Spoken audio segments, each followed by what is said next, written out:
साथियों, आप सभी लोगों को अधर्म पर धर्म की विजय के त्योहार दशहरा की बहुत बहुत शुभकामनाएं। आज जो परिस्थितियां हैं, आज का युवा बैंक कर्मचारी सवेरे से शाम तक काम के बोझ से निरंतर दबा हुआ, मैनेजमेंट और ग्राहकों के द्वारा अपमानित होता हुआ देर शाम तक काम कर रहा है। काम के घंटे निरंतर बढ़ते जा रहे, जोखिम बढ़ता जा रहा और जो वर्षों के संघर्ष के बाद हमें जो त्योहार की अवकाश मिले थे, जो छुट्टियां मिली थी, वो भी हमारे हाथ से जा रही। प्रति कर्मचारी उत्पादकता बढ़ गई, प्रति कर्मचारी परिचालन लाभ बढ़ गया। लेकिन जब बैंक कर्मचारियों की स्थिति का हम अवलोकन करते हैं तो पाते हैं कि केंद्रीय सरकार का जो सबसे निचले पायदान वाला कर्मचारी है, बैंक के क्लर्क की तनख्वाह उस निचले पायदान वाले केंद्र सरकार के कर्मचारी से कम है।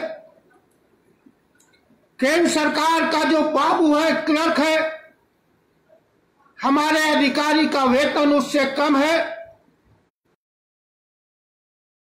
और ये जो आज स्थिति आई है, यह स्थिति कोई बाहरी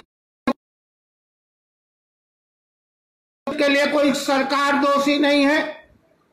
इस स्थिति के लिए जो लोग जिम्मेदार हैं वो हमारे अपने हैं, हमारे अपने नेता हैं, हमारी अपनी यूनियन है। और इन नेताओं ने आज जो बैंक में 60% से ज्यादा जो युवा कर्मचारी है, उसका एक नया वर्ग बनाया है, उसे पेंशन के लाभ से वंचित किया है। एक तरफ हमारा युवा पेंशन के लाभ से वंचित है, तो वहीं दूसरी तरफ हमारे वो बैंक के कर्मचारी हैं जो सेवानिवृत्त हैं। 29/10/1993 के पेंशन समझौते के बाद से आज 27 साल हो गए हैं, उनकी पेंशन जहां की तहां है, उसका रिवीजन एक बार भी नहीं हुआ है। जहां केंद्र के सरकार के कर्मचारियों की पेंशन हर वेतन आयोग के बाद बढ़ती है, वहीं बैंक कर्मचारियों की पेंशन 27 साल से एक बार नहीं बढ़ी। और जो युवा बैंक कर्मचारी हमारा है, आज जो बहुमत में है, उससे तो ये भी नहीं पता है कि जब वो 60 साल में सेवानिवृत्त होगा तो पेंशन के नाम पर उसके हाथ में कितनी धनराशि आएगी। तो जो ये स्थितियां पैदा हुई हैं, इन स्थितियों में जो बैंकर का आंदोलन है, जो हमारी आवाज है, वो आवाज उठना क्यों जरूरी है। आज इसी बात पर दशहरे के दिन, विजयदशमी के दिन, हम उस व्यवस्था के खात्मे का, उस व्यवस्था के अंत करने का निश्चय लेते हैं, प्रण दोहराते हैं, जिस व्यवस्था ने बैंक कर्मचारियों के सौभाग्य को दुर्भाग्य में बदल दिया है। एक समय केंद्र सरकार के कर्मचारियों से अधिक वेतन पाने वाले बैंक कर्मचारियों को बद से बदतर स्थिति में पहुंचाने का काम किया है। आज दशहरे के दिन, अधर्म पर धर्म की विजय वाले दिन, बुराई पर अच्छाई वाले पर्व वाले दिन हम इस बात का प्रण लेते हैं कि ये जो बैंक कर्मचारियों को शिखर से धरातल में ले जाने वाली व्यवस्था है, इस व्यवस्था का अंत करेंगे। साथियों, बहुत से लोगों की शिकायत है कि अगर भी बैंकर अपनी टांग ना अड़ाता तो हमको दिवाली के समय पे, त्योहार के समय पे, दशहरा के समय पर कुछ राशि मिल जाती। हम पूरे आदर और सम्मान के साथ इस तरीके की भावना व्यक्त करने वालों से कहना चाहते कि बैंक कर्मचारियों का जो 1946 से पहले का इतिहास है, जो शास्त्री अवार्ड और देसाई अवार्ड से पहले का है, वह मान सम्मान और स्वाभिमान का इतिहास है। हम नारा लगाते रहे हैं कि हम अपना अधिकार मांगते, भीख मांगते। ये जो त्योहारी मांगने का भावना शुरू हो रही है में, इस भावना को खत्म करना है। हम आपसे एक बात कहना चाहते हैं कि वी बैंकर्स की जो आईटी टीम है, जो हमारी आरटीआई की टीम है, उसने सारे बैंकों से आरटीआई के अंतर्गत यह सवाल पूछा था कि 1/11/2017 से बैंक कर्मचारियों की जो संभावित वेतन वृद्धि होने वाली है, क्या आपने उसके लिए कोई प्रावधान किया है? अगर प्रावधान किया है तो किस प्रतिशत के आधार पर किया है? वो रकम कितनी है?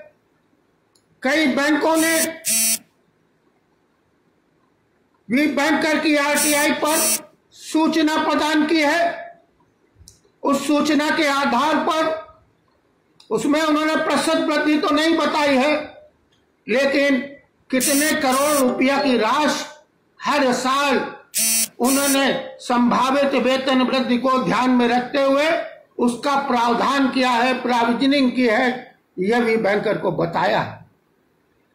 भी बैंकर के जो विशेषज्ञ हैं, उन्होंने जो यह सूचना आई है, इसका बैंकों की वेबसाइट पर जाकर उनके कुल कर्मचारियों की संख्या से एक रफ एस्टिमेट लिया है, और वह एस्टिमेट यह है कि 1/11/2017 से आपके संभावित वेतन वृद्धि के लिए 15% की राशि पहले से अलग की गई थी।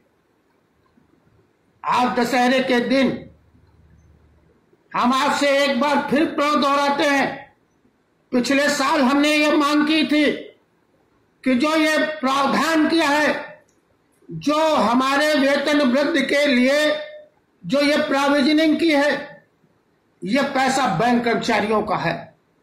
आप 3 साल नहीं 5 साल बात करिए, अपनी लेवी बढ़ाने के लिए बात करिए, लेकिन जो ये प्रोविजनिंग हुई है, जो हमारा पैसा निकाल कर हमारे लिए अलग किया है, यह पैसा बैंक कर्मचारियों को मिलना चाहिए। और इसी मांग के आधार पर पिछले साल 1 अक्टूबर को 1 महीने के बराबर लिए आदेश जारी हुए थे अग्रिम वेतन दिए जाने के लिए। एक अतिरिक्त 1 महीने का वेतन मिला था। हम आज के मौके पर आपसे कहना चाहते हैं कि इस बार इस द्विपक्षीय समझौते में या तो हमारी मांग मानी जाएगी, या तो केंद्रीय औद्योगिक न्यायाधिकरण को बैंक कर्मचारियों के वेतन, पेंशन, कार्य की दशाएं, 1 सप्ताह में 5 दिवस काम करने की मांग या तो यह सौंपी जाएगी, और अगर किसी कारणवश हम अपने इस काम में जरा सा भी चूके तो ये जो प्रोविजनिंग हुई है, जो ये राशि निकाल कर अलग की गई है, इस पर हम ब्याज मांगेंगे, इंटरेस्ट मांगेंगे। गए वो दिन, लेवी के दिन, जब आप द्विपक्षीय समझौते को लटकाते थे, प्रतिस्पर्धी का खेल खेलते हुए भुगतान क्षमता के आधार पर लगातार लोगों को मूर्ख बनाते हुए 2% से खेल शुरू हुआ और उसी 15% पे आकर अटक गया, जिसके लिए पहले से प्रावधान था। आज का युवा बैंक कर्मचारी अपने परंपरागत बैंक कर्मचारी से कहीं ज्यादा टेक्नोलॉजी में आगे है, कैलकुलेशन में आगे है, स्टैटिस्टिक्स बनाने में आगे है। यह कर्मचारी, ये जो प्रोविजनिंग है, इस पर ब्याज की लड़ाई लड़ेगी और भी बैंकर यह सुनिश्चित करेगा कि यह ब्याज बैंक कर्मचारियों को मिले।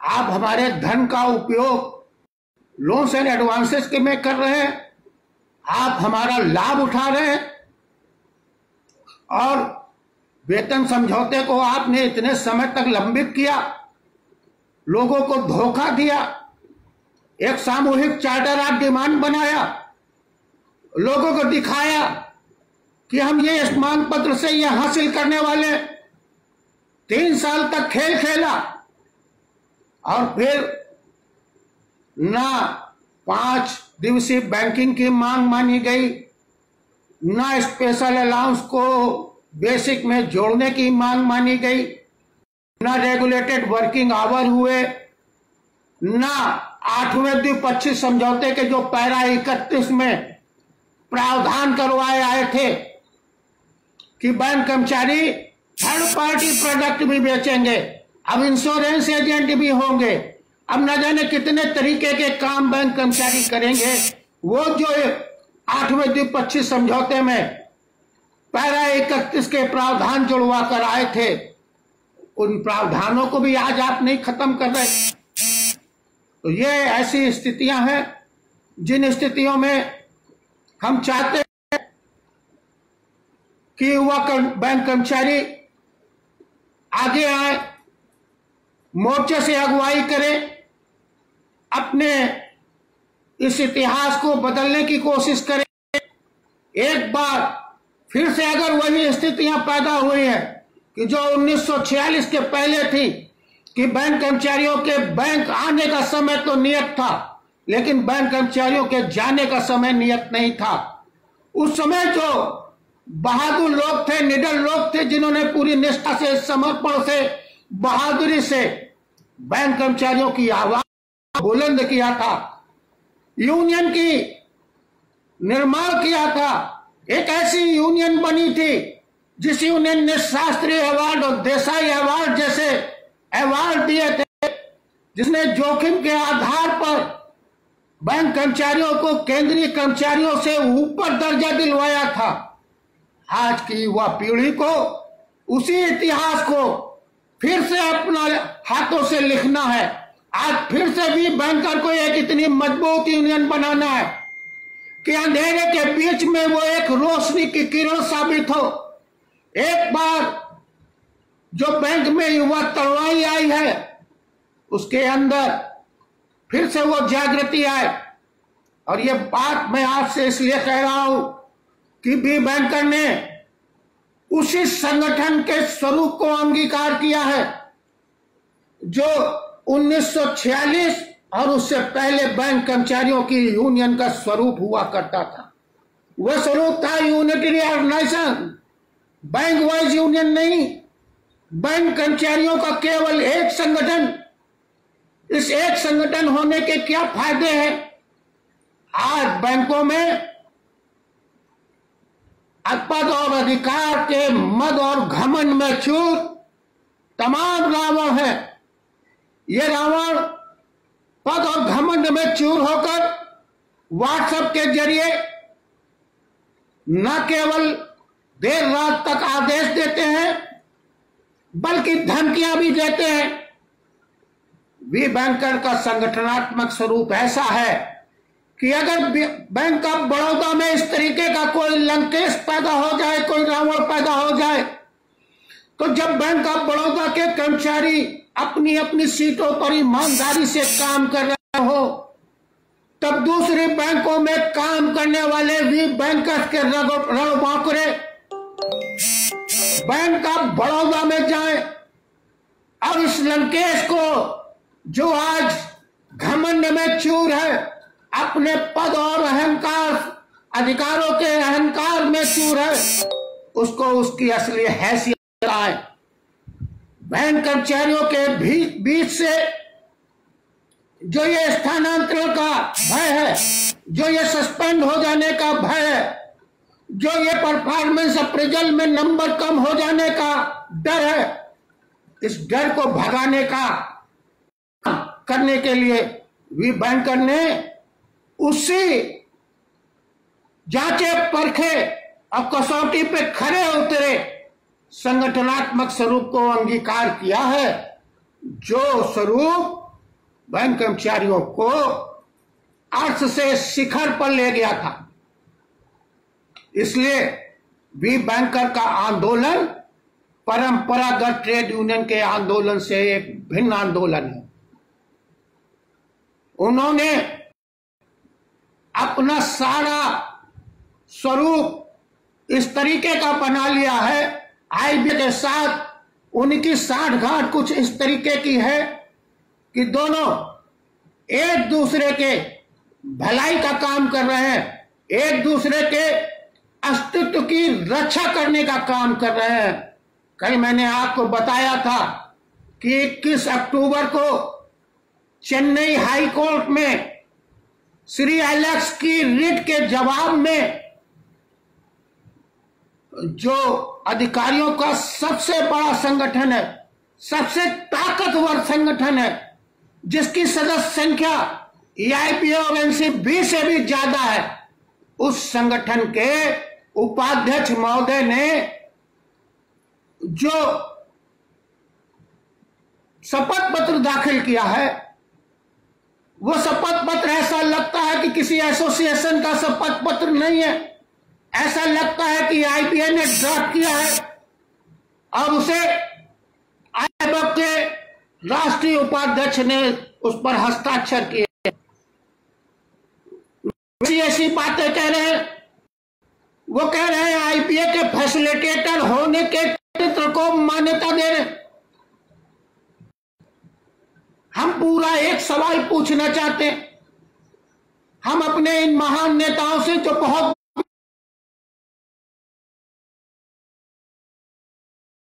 5 लाख सेवानिवृत्त कर्मचारियों के प्रतिनिधि हैं, हम उनसे ये पूछना चाहते हैं कि फैसिलिटेटर कौन होता है, कौन नियुक्ति करता है फैसिलिटेटर की।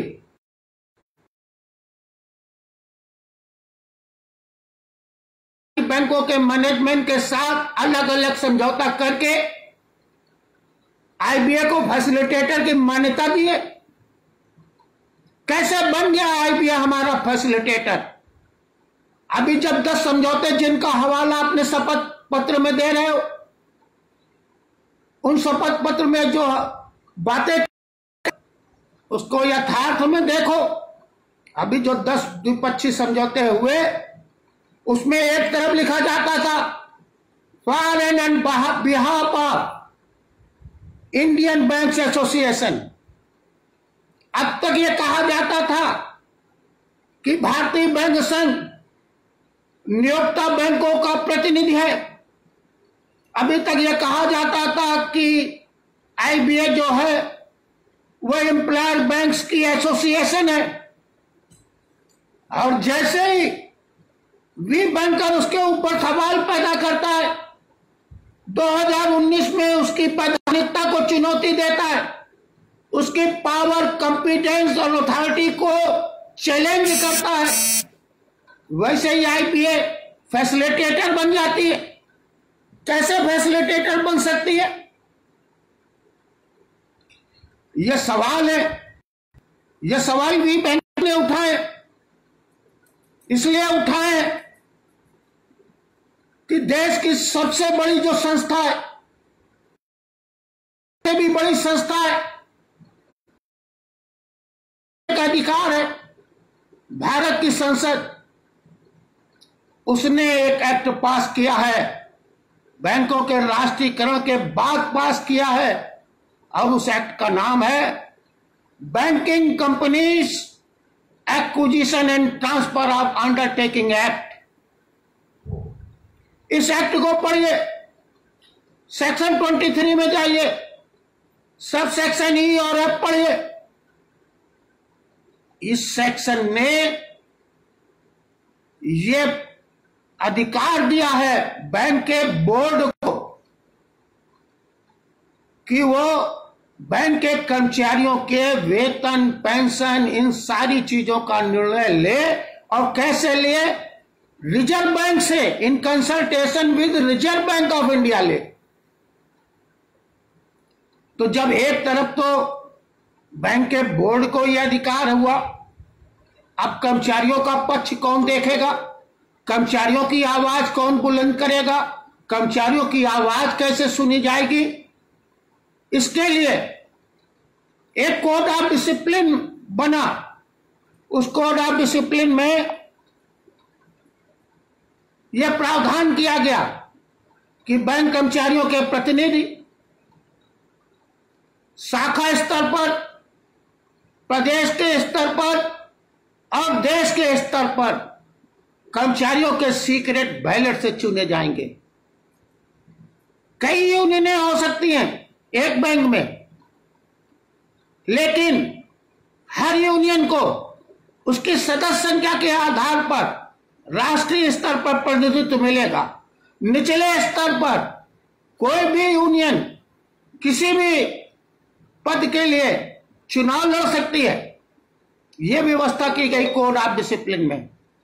तो बैंक कर्मचारियों की आवाज पहुंचाने के लिए उनके पास एक शाखा स्तर पर शाखा प्रतिनिधि, प्रदेश स्तर पर प्रदेश का प्रतिनिधि, देश के स्तर पर बोर्ड से वार्ता करने के लिए राष्ट्रीय प्रतिनिधि, ये पहले से मौजूद है। ये सारी व्यवस्था सत्यानाश, इस सारी व्यवस्था को आप नहीं मानेंगे, संसद के द्वारा पारित किए गए अधिनियम को नहीं मानेंगे, आपके लिए कोई कोड ऑफ डिसिप्लिन नहीं है। 10-12 लोग जिन्हें बैंक कर्मचारियों ने अपने वोटों से नहीं चुना है, जो संगठनों पे, जो हमारी बनी बनाई यूनियन है, उन पे कब्जा करके बैठ गए हैं।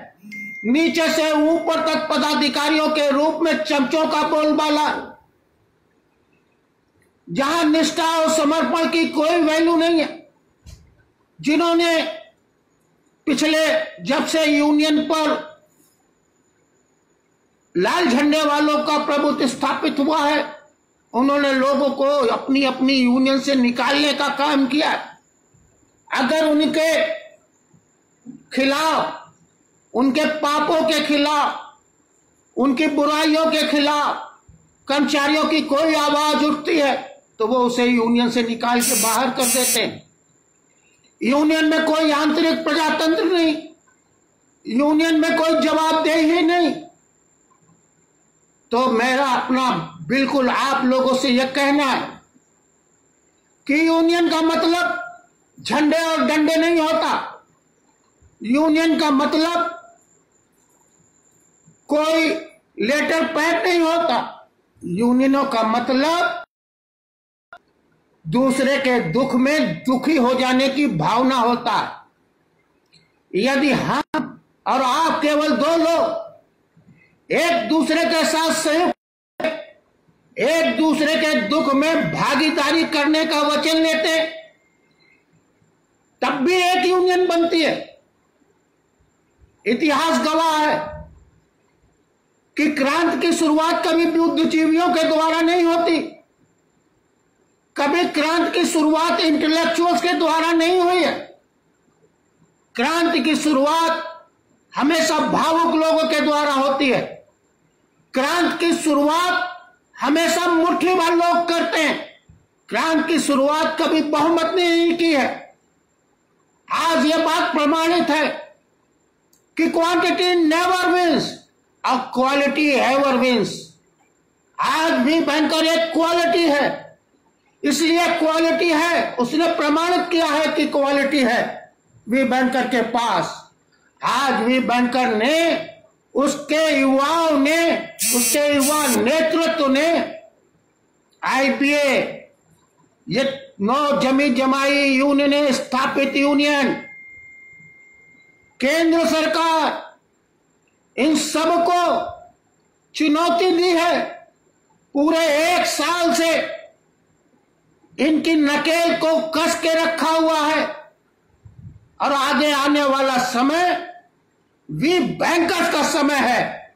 वी बैंकर्स के आंदोलन से आज जो ये विपरीत परिस्थितियों में लड़ने वाला युवा है, यही कल का नेता है, जो उन यूनियनों में युवा नेता बना है। वो इस तरीके के संघर्ष की आंच में नहीं निखरेगा जो संघर्ष की आंच वी बैंकर में नेतृत्व करने वाला युवा कर रहा है। तो मेरा आपसे यह विनम्र अनुरोध है कि वी बैंकर जो आज नए तरीके की यूनियन बनाने का प्रयास कर रहा है, आपने देखा होगा आज वी बैंकर हर उस कर्मचारियों के पास उसका फोन जाता है जो उसके सदस्य बने हैं, और ये फोन एक साथ जाता है, एक ही समय पे जाता है, सबके पास पहुंचता है। वी बैंकर 12 अलग अलग टीमें बनाकर काम कर रहा है। कोई लीगल टीम है, कोई आईटी टीम है, कोई आरटीआई की टीम है, कोई फील्ड वर्कर है। ठीक है, आज उसकी संख्या कम है, लेकिन उसका जो जिगरा है, उसका जो जोश है, उसका जो उत्साह है, उसमें जो काम करने की लगन है, जो उसकी निष्ठा है, वैसी निष्ठा कभी उन्हीं क्रांतिकारी नेताओं के पास हुआ करती थी जो सन 1946 से पहले बैंक कर्मचारियों की यूनियन बनाने के लिए संघर्ष कर रहे थे। वी बैंकर्स के युवा उसी दौर के नेता हैं। हम वी बैंकर ने तय किया है कि आप सभी लोगों को जो वी बैंकर की भावनाओं से सहमत है, इसके विचारों से सहमत है, एक वेबिनार के जरिए ऑनलाइन मीटिंग करें, युवा बैंक कर्मचारियों के साथ भी करें, सेवानिवृत्त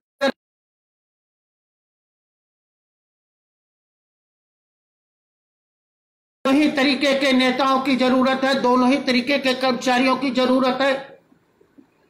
एक तरफ जोश और उत्साह से लवरेज युवा बैंक कर्मचारी है जो सवेरे से शाम तक काम के बोझ से दबा हुआ है, उसके पास इतना अवकाश नहीं है कि वो अपनी ऊर्जा को वी बैंकर को मजबूत करने के लिए लगाए। तो दूसरी तरफ ज्ञान और अनुभव से भरा हुआ वो बैंक कर्मचारी है जो अपने साथ पेंशन के नाम पर, मेडिकल के नाम पर हुए अन्याय से त्रस्त है। तो जब युवा जोश के साथ अनुभव का मिश्रण होगा, जब उत्साह के साथ ज्ञान का मिश्रण होगा, तो निश्चित तौर से बदलाव आएगा, ऐसा हमारा विश्वास है। वी बैंकर शीघ्र ही आप सबके लिए एक वेबिनार का आयोजन करेगा। ऐसे सभी लोग जो वी बैंकर के तमाम जो टीमें बनी हुई हैं, अपनी अपनी पसंद, अपनी अपनी योग्यता के आधार पर उसमें काम करना चाहते हैं, उन्हें मोर्चे से अगुवाई का निमंत्रण देती है। वी बैंकर ऐसे तमाम सेवानिवृत्त कर्मचारियों को भी आमंत्रित करती है जो निरंतर व्हाट्सएप पर, फेसबुक पर अपने विचारों को व्यक्त करते रहते हैं। वी बैंकर सारे लोगों से यह अनुरोध करती है कि ऐसे सभी लोग जो ये 54 साल की व्यवस्था के खिलाफ हैं, वे अपने अपने संगठनों से नाता तोड़कर इस वी बैंकर रूपी क्रांति के साथ अपने आप को जोड़ें। हम आपको विश्वास दिलाते हैं कि वी बैंकर ने जो संगठनात्मक स्वरूप बनाया है, किया है, इस तरीके में किसी को भी मोर्चे से आके अगुवाई करने की पूरी आजादी है। वी बैंकर नए और युवा बैंक कर्मचारियों को नेतृत्व के अवसर प्रदान कर रहा। वी बैंकर उनकी प्रतिभा को निखारने का काम करेगा। वी बैंकर एक ऐसी यूनियन बनाना चाहता है जो कदम कदम पर लड़े। बहुत जल्दी अब आपको जो ये हमारा दशहरे का और नवमी का अवकाश छीना गया है, इस पर भी बैंकर्स के संघर्ष से आपको अवगत कराएंगे। ये बहुत गंभीर काम हुआ है। हमारे अधिकारों से हमको वंचित किए जाने की कोशिश हुई है। प्रधानमंत्री जी की स्वनिधि योजना का क्रियान्वयन इतना जरूरी है कि बैंक कर्मचारी दशहरा नहीं मनाएंगे, नवमी नहीं मनाएंगे। निगोशिएबल इंस्ट्रूमेंट एक्ट के धारा 25 के अंतर्गत जो केंद्रीय सरकार ने अधिसूचना जारी करके जो अवकाश स्वीकृत किए, प्रदेशों की सरकार उस अवकाश को निरस्त कर देगी। लेकिन जब बैंक कर्मचारियों को सरकारी दर्जा देने की बात आएगी, जब उनके वेतन को केंद्र सरकार के कर्मचारियों के बराबर वेतन किए जाने की बात आएगी, जब उनकी पेंशन को केंद्रीय सरकार के कर्मचारियों के बराबर किए जाने की बात आएगी, तब केंद्र सरकार अपने कर्तव्यों का पालन नहीं करेगी। तब एक 4 लाइन का पत्र लिखकर भेजते हैं सीमांचल दास, प्रधानमंत्री के सचिवालय में एक सचिव। उन्होंने आज से 4 साल पहले जब भी बैंकर प्रधानमंत्री के दरवाजे पे गया था, ज्ञापन दे के आया था, तब 4 लाइनों का एक पत्र लिखकर प्रधानमंत्री सचिवालय ने जवाब दिया था कि in bank industry service conditions are settled at the apex level between UFBU and IBA. And since तब वी बैंकर रजिस्टर्ड नहीं था, तो since we banker is not a registered trade union, PMO is not in a position to consider it demands. वाह, प्रधानमंत्री के सचिवालय से आया है यह उत्तर। जो संसद ने एक्ट पास, उसमें आईबीए का जिक्र नहीं है। आईबीए खुद कह रही है हम असंवैधानिक हैं, हम कोई एसोसिएशन है ही नहीं, हम तो फैसिलिटेटर हैं। और संसद के द्वारा पारित किए हुए अधिनियम को दरकिनार करके सार्वजनिक क्षेत्र के बैंक जो आर्टिकल 12 के अंतर्गत राज्य हैं, उन पर शासन करने का काम एक हम आंकड़े इकट्ठा कर रहे हैं। हम न केवल आईबीए के आंकड़े इकट्ठा कर रहे हैं, बस बल्कि ऐसे बैंकों के उच्च अधिकारियों के भी आंकड़े इकट्ठा कर रहे हैं जो भ्रष्टाचार में लिप्त हैं। आप सब बैंक कर्मचारी हैं, क्या किसी अनरजिस्टर्ड बॉडी का खाता बैंक में खुल सकता है? आईपीए का खाता कई बैंकों में खुला हुआ है, लाखों रुपया बैंकें हैं फीस दे रही हैं उनको। कई बैंकों ने पूरा फ्लोर आईपीए को दिया हुआ है। यह जनता का धन है, जवाबदेही बनती है बड़े अधिकारियों की। वी बैंकर की जो आरटीआई की टीम है वो इसी काम में लगी है, चाहे वो स्टेट बैंक के अधिकारी हों बड़े वाले, चाहे वो बैंक ऑफ बड़ौदा के हों, पंजाब नेशनल बैंक के हों, किसी बैंक के हों।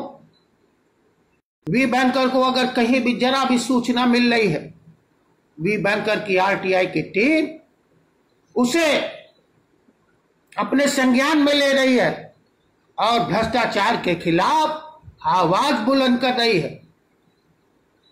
आज दशहरे का दिन है। आपने रावण का दहन देखा होगा, बहुत से महलों में बच्चों ने भी किया है। आज दशहरे के दिन हम केवल आप लोगों से इतनी ही गुजारिश करते हैं कि बैंक कर्मचारियों के मान सम्मान और स्वाभिमान की खातिर ये जो 54 साल की सड़ी गड़ी व्यवस्था है, जो बैंक कर्मचारियों के अधिकारों का, उनकी सेवाओं का एक उपभोग की वस्तु की तरीके से मानते हुए उसका मोल तोल करती है, जो भुगतान क्षमता के आधार पर वेतन का पुनर्निर्धारण करवाती है, जो पेंशन फंड में कमी के नाम पर पेंशन को रिवाइज करने से मना करती है, इस व्यवस्था को तिलांजलि दीजिए। इस व्यवस्था के खिलाफ आवाज उठाइए, एक बदलाव लाइए, एक क्रांति के सूत्रधार बनिए। इन शब्दों के साथ आपने बहुत देर तक हमको सुना, इस बात के लिए आपका बहुत बहुत आभार। जय हिंद, जय भारत।